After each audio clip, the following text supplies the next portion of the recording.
இங்கு திரண்டிருக்கின்ற மரியாதைக்குரிய தேசிய நெஞ்சங்கள் வருகிறவர்களை கைதட்டி உற்சாகமாக வரவேற்குமாறு கேட்டுக்கொள்கிறேன்.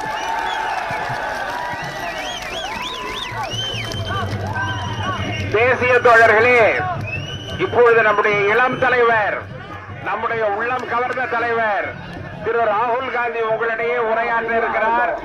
யாரும் கோஷம் போட வேண்டாம், அமைதியாக இருக்கும்.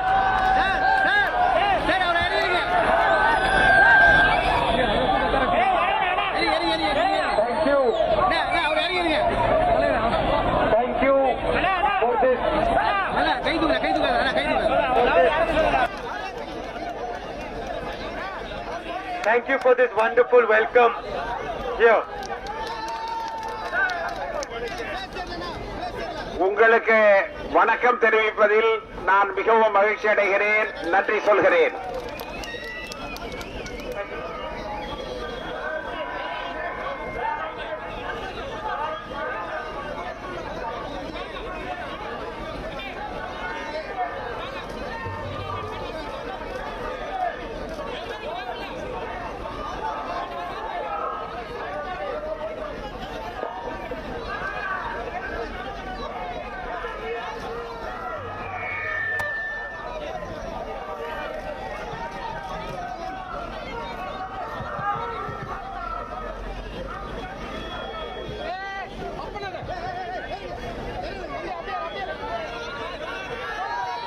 There is a government in Delhi that wants to suppress the Tamil culture, Tamil language and Tamil history.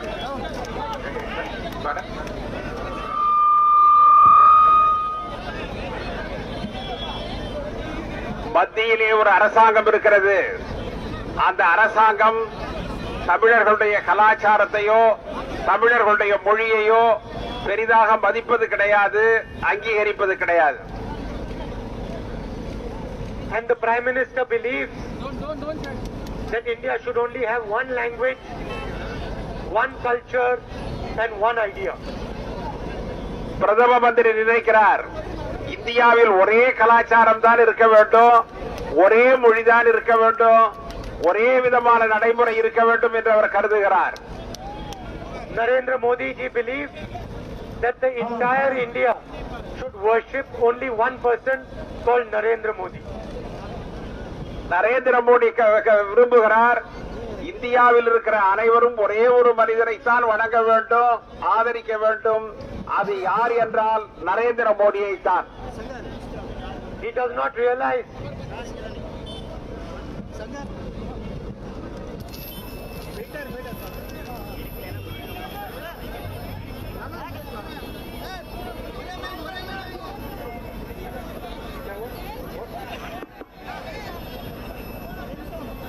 he does not understand the spirit of the Tamil people. அவர் தமிழர்களுடைய உணர்வுகளை மதிப்பதாக தெரியவில்லை. He does not understand the Tamil language, Tamil history, Tamil culture. அவர் தமிழர்களுடைய கலாச்சாரத்தை, தமிழை, தமிழர்களுடைய நடைமுறையை புரிந்து கொள்ளவில்லை. If he had any understanding of Tamil history, he would realize that only the Tamil people respond to love and affection. அவர் எப்பொழுது தமிழர்களுடைய உணர்ச்சிகளை புரிந்து கொள்கிறார்களோ Tamil people only respond to respect.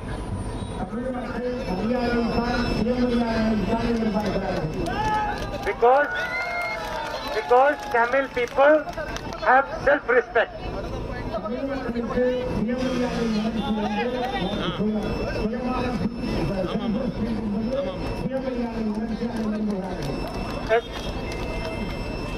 And that is the fight that is going on right now.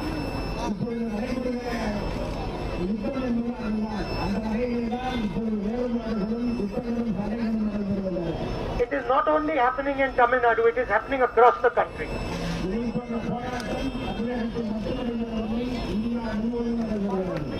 Narendra Modi supports 5 or 6 big industrialists.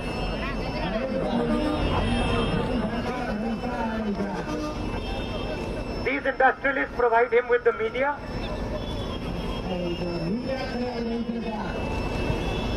And Narendra Modi thinks that he can buy anybody.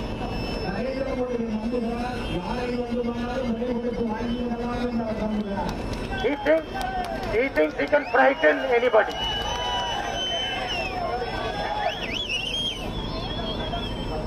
He thinks he can frighten anybody.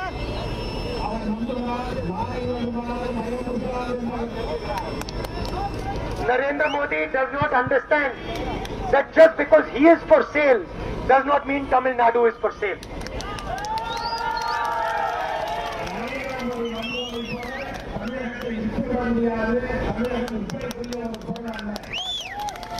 And so that is why I have come here to make you realize that your culture, your language, your history is under attack.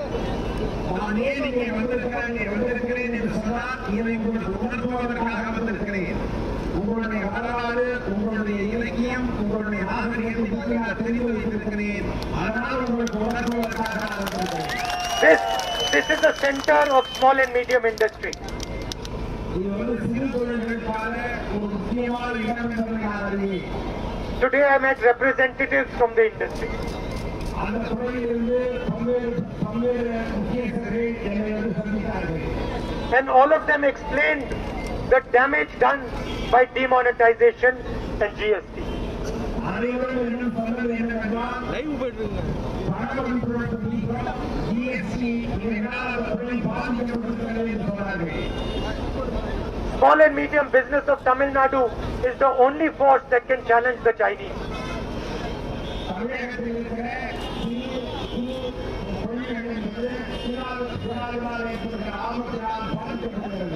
And Narendra Modi is doing everything to weaken that force.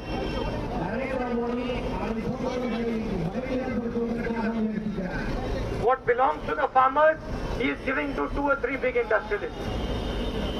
இந்தியாவுடைய விவசாயத்தை 2-3 பெரிய நிறுவனங்களுக்கு விற்பதற்கு தயாராக இருக்கிறார்.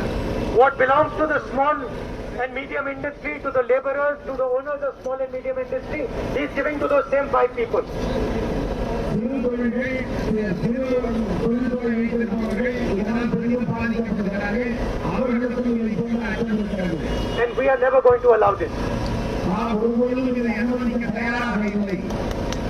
Whether it is the farmers or it is small industry, we are going to protect the interest of farmers, small industry, metal industry. சிறு தொழில் செய்பவர்களாக இருந்தாலும் விவசாயம் செய்பவர்களாக இருந்தாலும் அவர்களை பாதுகாக்க நாம் தயாராக இருக்கிறோம். அவர்களுக்காக நாம் ஒத்துழைப்போம்.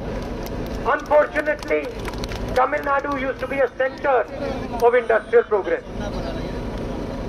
தமிழகம் இதற்கான முக்கிய இடமாக விளங்குகிறது. இந்த தொழில்களுக்கான முக்கியமான இடமாக விளங்குகிறது. Unfortunately, today, it does not occupy that space. ஆனால் இன்றைக்கு அந்த இடத்தை எல்லாம் பெற முடியவில்லை. ஏற்கனவே அதற்கான அந்த இடம் இருந்தது. சிறு தொழில்களுக்கான முக்கிய இடமாக தமிழகம் இருந்தது. ஆனால் இன்றைக்கு அதற்கான வாய்ப்பு இல்லாமல் போய்விட்டது. You have a government today in Tamil Nadu that is compromised. இன்றைக்கு தமிழகத்தில் இருக்கிற அரசாங்கம் எந்த சமரசத்துக்கும் தயாராக இருக்கிறது. மூன்றாவது நிகழ்வு Mr. Narendra Modi uses the CBI, uses the Enforcement Directorate to get what he wants. Narendra Modi தமிழக அரசாங்கத்திற்கு எதிராக சிபிஐயை பயன்படுத்துகிறார், என்போர்ஸ்மெண்ட் விங்கை பயன்படுத்துகிறார் இவர்களை பயமுறுத்துவதற்காக. He thinks just because he controls the government of Tamil Nadu, he can control the people of Tamil Nadu. இதன் மூலமாக தமிழக அரசாங்கத்தையும் கட்டுப்பாட்டிற்குள் வைத்திருக்க முடியும் என்று கருதுகிறார். இதன் மூலமாக தமிழக மக்களையும் தன்னுடைய கட்டுப்பாட்டிற்குள் வைத்திருக்கலாம் என்று நம்புகிறார். The people of Tamil Nadu are going to show Mr. Narendra Modi that you cannot control the people of Tamil Nadu. தமிழக மக்கள் நரேந்திர மோடிக்கு அவரை உறுதியாக கூறுகிறார்கள், உங்களுடைய எண்ணம் நிறைவேறாது, அதை போன்ற செயல்கள் தமிழ் மண்ணிலே நடக்காது என்று that only the Tamil people will determine the future of Tamil Nadu. நம்முடைய தமிழ் மக்கள் தான் தமிழகத்தினுடைய எதிர்காலத்தை நிச்சயிக்கிறவர்களாக இருக்கிறார்கள். Nagpur can never determine the future of Tamil Nadu. Nagpur can never determine the future of Tamil Nadu. Nagpur என்பது RSS-இனுடைய தலைமையிடம் இருக்கிற இடம். எனவே நாக்பூர் தமிழகத்தினுடைய தலைவிதியை நிர்ணயிக்க முடியாது என்பதை நான் கூறிக்கொள்கிறேன். Myself, I do not have a political relationship with Tamil Nadu. எனக்கு தமிழகத்தோடு அரசியல் ரீதியான தொடர்பு இல்லை. I have a family relationship with Tamil Nadu. அதற்கு மேலாக எனக்கு ஒரு குடும்ப உறவு தமிழகம் Blood relationship with Tamil Nadu. இரத்த சம்பந்தமான உறவு எனக்கு இருப்பதாக நான் நினைக்கிறேன். And I have come here as your family member. நான் இங்கே வந்திருப்பது உங்களுடைய ஒரு குடும்ப உறுப்பினராக வந்திருக்கிறேன். I don't want anything from you.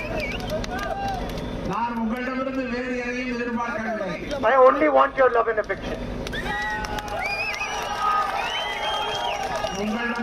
உங்களிடமிருந்து அன்பையும் பரிவையும் நான் எதிர்பார்க்கிறேன். And you know that my sentiment towards you is pure and honest. உங்களிடம் எனக்கு இருக்கிற உணர்வு என்பது முழுக்க உணர்வு பூர்வமானது, அன்பு ரீதியானது. You had a loving relationship with my grandmother. நீங்கள் என்னுடைய பாட்டியோடு நெருங்கிய அன்பை வைத்திருந்தீர்கள். You had a loving relationship with my father. நீங்கள் என்னுடைய தந்தையிடம் மிகவும் அன்பான உறவை வைத்திருந்தீர்கள். So I am indebted to you. அதற்காக நான் உங்களுக்கு கடமைப்பட்டிருக்கிறேன். You have given me so much love, I have to pay it back. நீங்கள் என்னிடமும் அளவிடற்கரிய அன்பு வைத்திருக்கிறீர்கள். அதற்காக நான் உங்களுக்கு கடன்பட்டிருக்கிறேன். So that is the spirit with which I have come here. அந்த உணர்ச்சியின் அடிப்படையில் தான் நான் இங்கே வந்திருக்கிறேன்.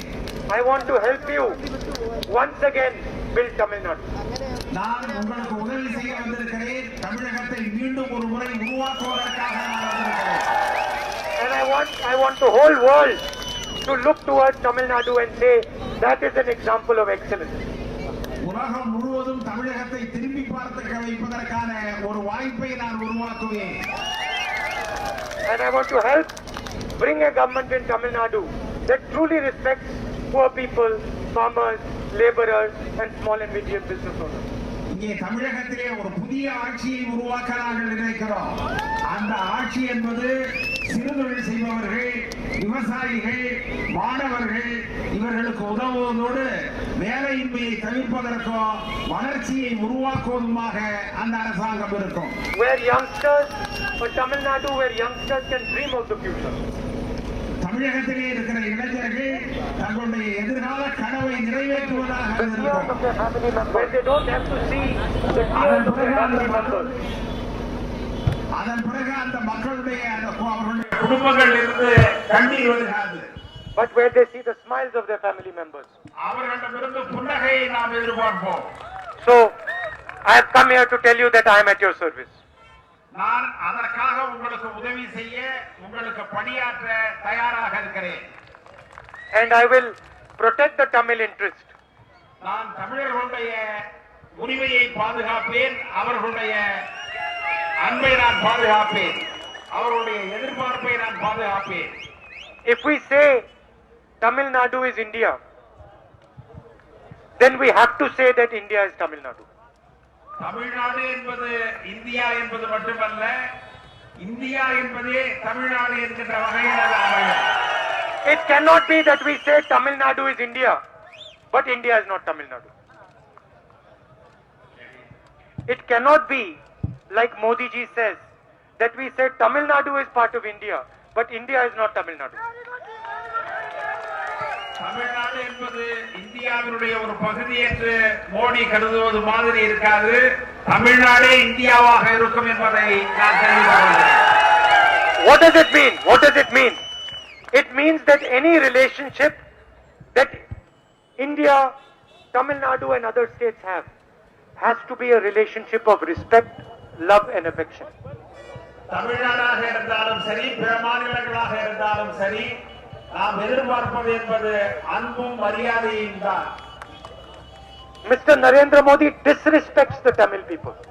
நரேந்திர மோடி தமிழ் மக்களுடைய உணர்வுகளை புறக்கணிக்கிறார். அவர்களுக்கான சுயமரியாதையை அவர் விரும்பவில்லை. And we will never allow disrespect of the Tamil people. நாம் ஒருபொழுதும் தமிழ் மக்களுக்கான அந்த மரியாதை குறைவை ஏற்றுக்கொள்ள மாட்டோம், அனுமதிக்க மாட்டோம். Thank you. நன்றி Nandri, Nandri, Nandri. மகாத்மா காந்தியின் அரசியல் ராகுல் காந்தி அவர்கள், தமிழ்நாடு தலைவர் அமெரிக்க அவர்கள், ராகுல்ஜி அவர்கள்